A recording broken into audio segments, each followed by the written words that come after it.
Hey guys, welcome back to my channel. Today is going to be a little bit of a more serious topic. It's not beauty related, makeup related, anything like that. It is very, very serious, and in honor of Let's Talk Day, I wanted to share my story with everybody just so nobody ever feels like they're alone. Mental illness is something that is so common. You never really think that it can happen to you until you're actually in that position. I never thought that it could happen to me. I saw people with mental illness around me my whole life, but I never really thought like that could happen to me until it did. And it's something that I just really do not wish upon my worst enemy. The feeling that it gives you, the fear, the panic, everything is just so traumatizing.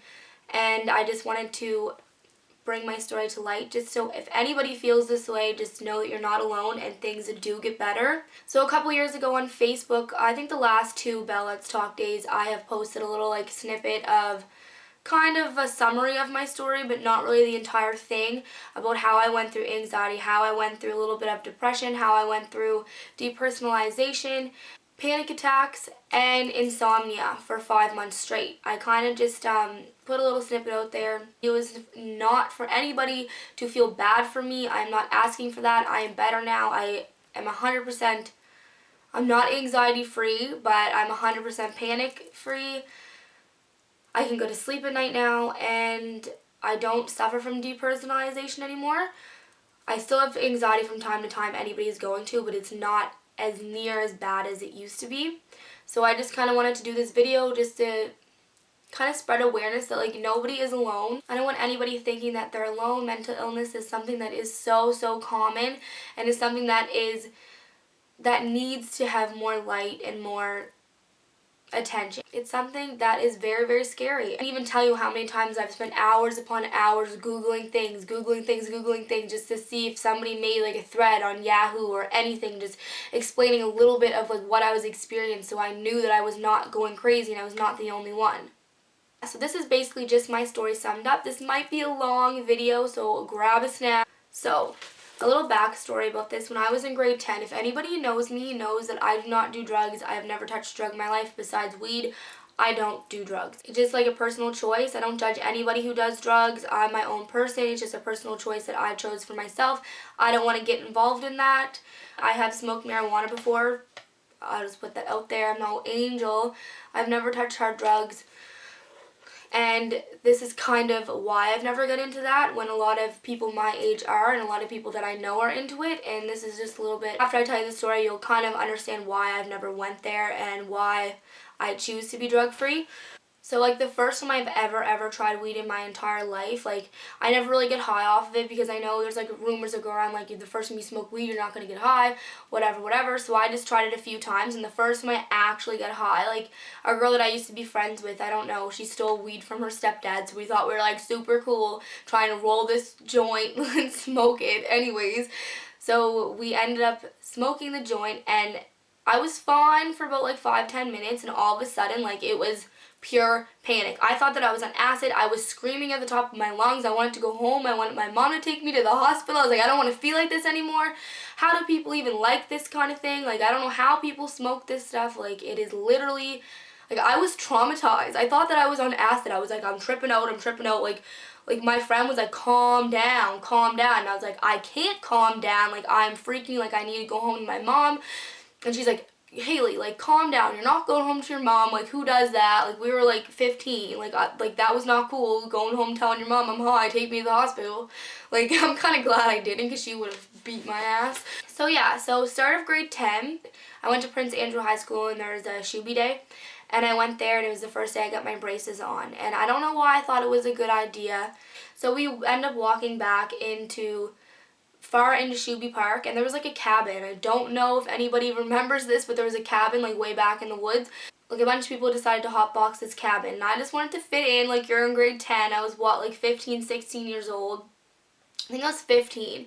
So I was you know what, yeah, I'll try some. So I ended up taking 2 puffs off a joint, and as soon as I walked out of that cabin, literally, I just went into full-on panic.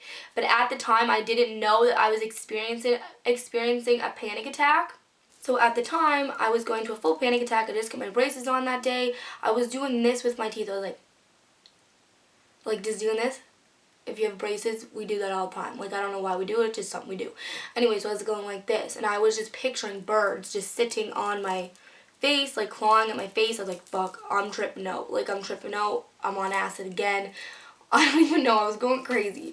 So I look at and like, I just, like, when I'm high on weed, like, I do not want to talk to anybody. Do not look at me. Do not talk to me, because every time you talk to me, your voice is tripping me out. It would put me into pure panic, and it would put me into depersonalization. So I would feel like my reality was distorted. I would feel like I'm in a movie. If I had like earrings in, like it's back in the day, like dangly earrings were like the thing. So it kind of sounded like this, like my bracelets. It kind of sounded like dangly, and I would literally just picture myself being in a movie, and like whenever I'd hear that noise or any noise around me, it would feel like I was on a camera set. I don't know how to explain it. It sounds so crazy to even be like saying this right now, but like I just found like I was in a movie. My reality was distorted. I didn't feel like I was in my own body. My friends were like, calm down. Everyone around me was trying to talk to me, like at the time when I was at Chewy Park, and I was just like, just shut up, like you don't talk to me, like let me just go home. I just need to go home. Like my one response, like when I am in that situation, is I need to leave. Doesn't matter where I'm at, like I need to leave. I need to get out of where I'm at.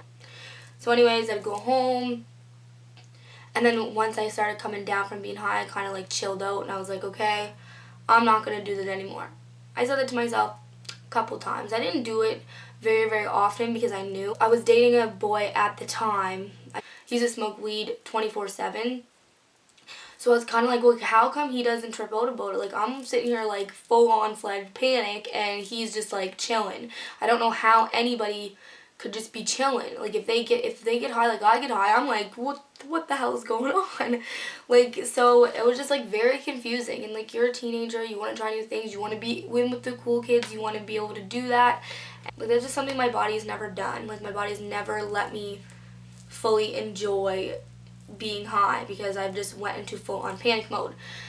So yeah, after that happened, like I didn't smoke weed. If I did, it would be on and off. I would have the same side effects every single time. I don't know why I continued to do it, but teenagers do things that they shouldn't do all the time. I didn't smoke weed probably for like 2 years. I would never get those symptoms. So if I didn't smoke weed, I wouldn't get those symptoms. Every time I'd smoke weed, I'd go into full panic. I'd have those symptoms. I really associated panic disorder, depersonalization, anxiety with smoking weed. So, that being said, it was like 2013, and I just started dating my current boyfriend now. It was like probably around November. It was around November, and we went to Tim Hortons, and I was with him and his brother, and we were just sitting in Tim Hortons, and all of a sudden, like, I just felt high. I just felt, like, I don't even know, it just hit me like a ton of bricks. I didn't know what was happening. I thought someone, like, drugged me. My heart started racing. I started like zoning in and out. I didn't feel like I was in my body. Like, I didn't feel like myself. I felt like I was in a movie again. I was like, no, like someone drugged me. Something's happening. Like, what is going on? I started freaking out, but like in my own mind. I didn't want to freak out in front of people because I didn't want people to be like, what the fuck are you talking about, Haley? I didn't even tell him. I immediately texted my mom and was like, I'm feeling very, very like not myself. I feel high. I don't know what this is. I have this feeling inside my chest. Like, I don't know what it is and won't go away. Like, I'm scared that someone drugged me. She was like, Haley, you're experiencing anxiety. And I was like, what? Like, no, I'm not experiencing anxiety. I feel like when I smoked weed. And she was like, no, that's anxiety. Like, look it up. So I looked up the Google definition, and then that's probably the worst thing I could have done. So I was looking up all these threads, and like everybody's like different experiences with anxiety, and like some of it was matching up but not all of it. So that night I tried to go to sleep. I could not sleep. I just felt like every time I closed my eyes my body would drift, and I would wake up instantly in pure panic again, like anxiety. It's insane. Next day, same thing happened to me into the middle of the day. So I was like, what is going on? I just felt like everybody was out to like get me. So, and from that moment on, it happened every single night for 5 months. Like, every single day, I was in pure panic mode. Experienced depersonalization every day.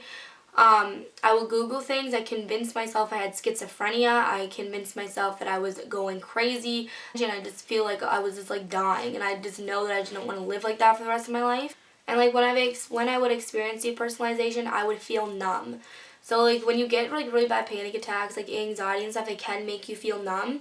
My arms would feel numb. I would constantly be doing this, like constantly, like, and like I like even when I was sleeping next to my boyfriend at night, like I would feel like so weird, like that I couldn't even like I was in my, like I wasn't in my own skin. Like I would touch him and see if like, I don't even know, but I would like be poking him and he'd be like, Haley, stop, like stop. And I'm like, no, like I don't feel like I'm in my body, you know what I mean? Like I'd be doing this and he'd be like, what are you doing? Like go to sleep. And I'd be like, I was up till like 5 a.m.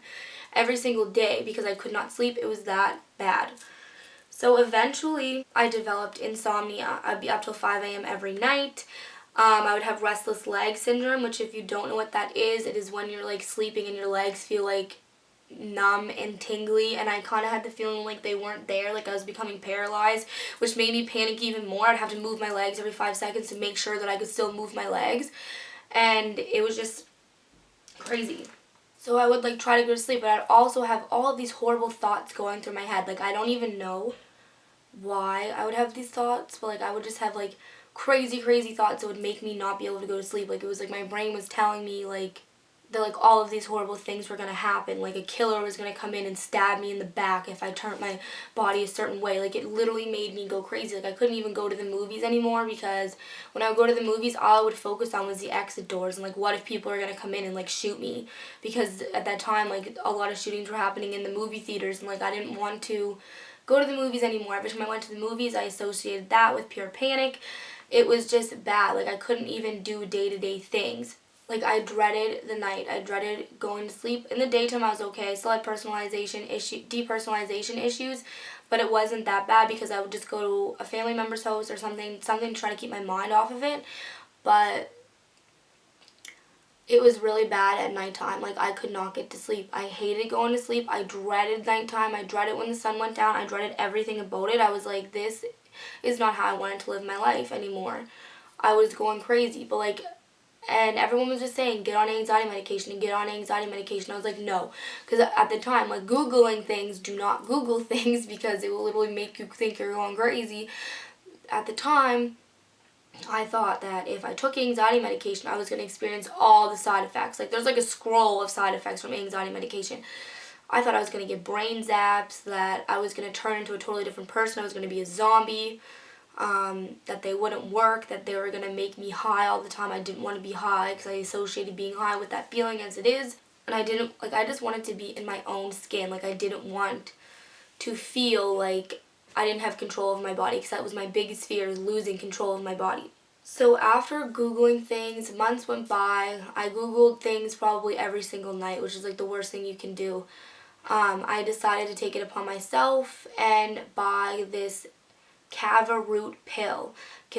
I convinced myself, because it was all natural, that it would be fine for me, even though I had really bad anxiety about taking pills. Like I don't even take Tylenol. Still to this day, I don't take Tylenol, ibuprofen, nothing unless I really have to.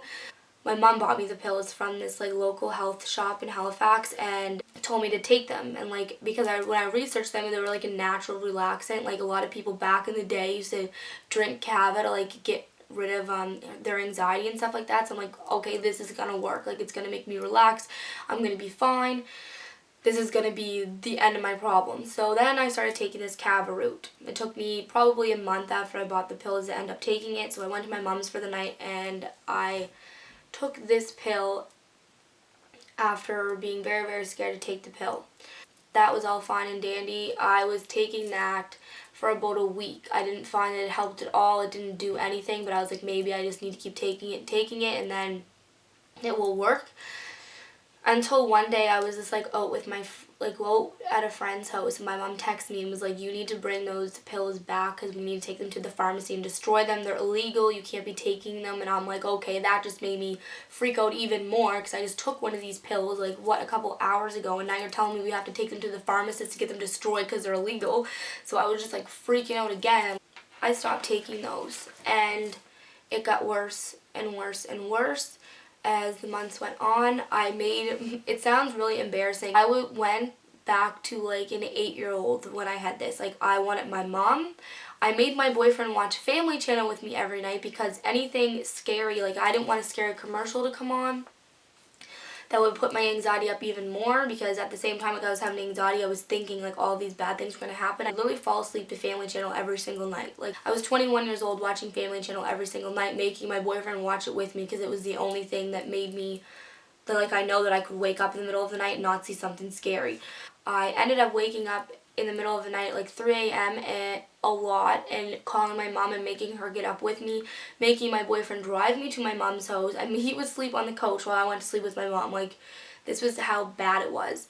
I did that for a while, like just waking my mom up because like she was my comfort zone. Like I just wanted to go there. I would leave my dad's house in the middle of the night. He would wake up being like, where did you go? Like, what is happening? Because I couldn't really explain it to anybody what was going on inside my head. And no, everyone was like, what is going on with you, Haley? And I was like, I don't know. I'm going crazy. And that didn't really work. My body eventually put me into sleep paralysis. And if you don't know what sleep paralysis is, it's basically when your body is paralyzed and you're fully awake. It's when you enter like REM sleep stage. It was one of the most terrifying things that's ever happened to me. Like I wouldn't wish this upon my worst enemy. It was terrifying, and this happened to me a couple times. I didn't get sleep paralysis that much, but it still happened probably around 5 times. So at that point in my life, I was like, you know what, I don't want to live like this. I would cry all the time about it. I remember texting my aunt being like, if I have to live like this, like every single day, like I don't even want to be on this earth anymore. I was just convinced that there was no cure. Like I went to my doctor a few times and she was just like, you need to calm down. Like I'm going to put you on an anxiety medication pill. And I was like, I don't want to take that. Like the story is like so jumbled, but she prescribed me the anxiety medication and I didn't pick it up. And then that's when I tried the Cava route and that didn't work. So then I was like, you know what, I don't want to live like this anymore. So I went 5 months with feeling like this and feeling trapped inside my own body and just plain torture. I tortured myself for 5 months. This caused me to do kind of bad in school because I was up till 5 a.m. every single night. I didn't go to classes. I didn't want to do my work because I was just so exhausted and so tired all the time because the only time I could sleep is when I saw the sun come up. It made it to the point where like I wouldn't even eat because like my anxiety was so bad. Like I thought everybody was out to get me. Everybody was going out to drug me. I had really bad fear of being drugged. Like if Jeremy was like, hey, do you want a sip of my water? If I took a sip of that water, I would be up all night in pure panic thinking that like he put something in my water and like it was a drug and like everybody's out to get me. I didn't trust anybody. I wouldn't even eat an orange because I convinced myself that someone like injected a heroin in my orange with a needle and I was gonna get drugged. I couldn't drink coffee. If I took a sip of coffee, like it threw my whole day off. After going through this for a really long time, I was like, you know what, I need to get on anxiety medication. Enough is enough. I'll take 1 pill, I'll be fine. That's gonna be that. So I went back to my doctor. I was like, I didn't pick up the last prescription. Can you please send me a new one? She's like, I'm going to put you on 10 milligrams of citalopram. I'm like, I don't know what that is. Googled it, seen all the side effects. Took me about a week to actually take one. And the day that I took one is the day that my life changed. So I took one of those. Obviously doesn't work. Takes up to 6 weeks to work. But I think my anxiety stopped within the 2nd week I was taking them. They didn't do anything to me. I was just like super scared of all the side effects from it, but as soon as I took it and got over the initial fear of like all the side effects, everything was fine. She tried to make me do all of these natural healing things and like it wasn't working. I went to a therapist. I went to counseling for it and the girl like just didn't help me at all. I just explained to her what was going on and she was like, yeah. Like, she just didn't understand. Like, when I would just notice everything. When I was in these depersonalization, like, stages, like, if I went like this with my hand, like, I would just notice my hand. I would think that, like, my hands were bigger than they actually were. And that, like, I just wasn't in my own body. And it just doesn't even make sense. Like, explaining this, like, you guys probably like, what the hell are you talking about? But, like, it was just, while I was having all these bad, like, anxiety and stuff like that, like, the only thing that would numb the pain was drinking, so I drank a lot. And if anybody knows me, knows a couple of years ago, I still drink from time to time with my friends, I just like to have fun, but I mean, like, a couple of years ago, like, I was out Friday, Saturday, Sunday. Like, it was bad. The only thing that, like, eased the anxiety and made me, like, feel like I had control of myself was drinking, because it took the pain away.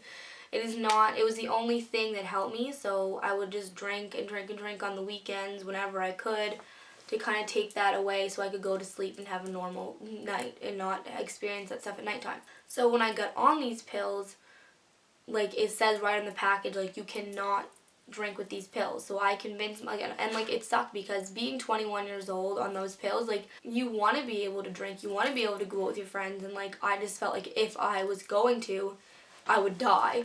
And I would search up drinking on citalopram, like, what will happen if I drink an anxiety medication, like, all of these side effects would come up again. So then I would go through it again, like, oh my god, like, this is what's gonna happen. I can't go to that party this weekend, I can't go out with my friends, because if I do, I'm gonna like go into full panic, like I could die. I would call every single pharmacist in my city, and every single one, like, I'm not kidding, every single Shoppers Drug Mart, every single Lawton's, talk to a pharmacist. I'd be like, hey, like, can I drink on citalopram? I'm on 10 milligrams, the lowest dose. Like, I really want to go with my friends tonight, and I want to know if I can drink on them. Even though one pharmacist said it was okay, if another pharmacist says, like, don't do it, I would be like, oh my god. So I'd call another one and get another one's opinion, and it was, like, driving me insane. Like, I couldn't have fun anymore.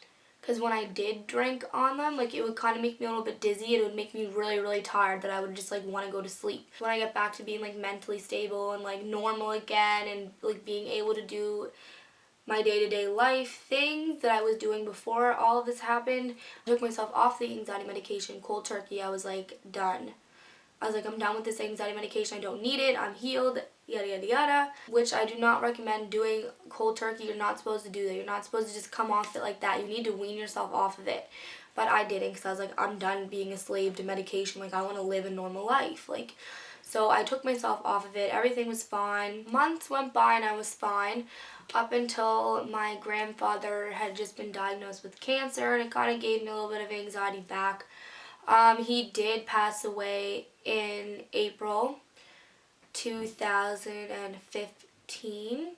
His funeral came around, and I just felt so much, like, I was so sad, and I felt so overwhelmed, and there were so many people around me, and like, everybody was just asking me how I was doing and all this stuff, and it was just so overwhelming. I just knew that, like, a panic attack was about to come on. Like, I was sitting in the church, and like, my uncle was giving a speech about him, which I'm still so upset that I missed that speech. So on panic attack just came over me, and I was like, I need to go, because I would flight, like, I would leave every single situation that I was in. I don't even know why it was. I was like, I need to go now.